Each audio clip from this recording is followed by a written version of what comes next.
The goal with this activity is to really loosen up the trunk. Here's what you're going to do. You're going to lie on your side, just like so.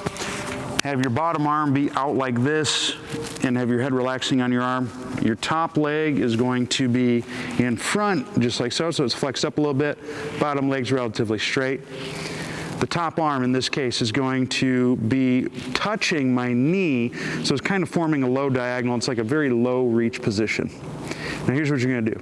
From this point, you're going to take this arm, the top arm that is, you're going to lift it up like this, and you want to try to keep your eyes on your fingertips. You're going to use this arm to lead the roll, but folks, here's the issue. I don't want you rowing this roll when you do it, so it's not pulling the shoulder back. No.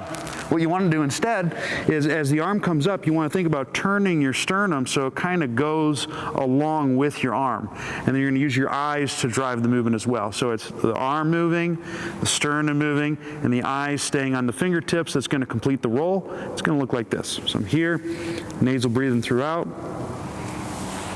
Just like that. It's very lazy, low key. You're going to go until you are completely on your back, just like that.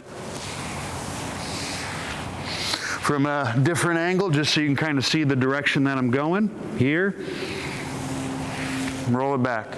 Eyes are staying on the fingertips. I'm letting the sternum turn with my arm. And that's how it's done. Give it a shot.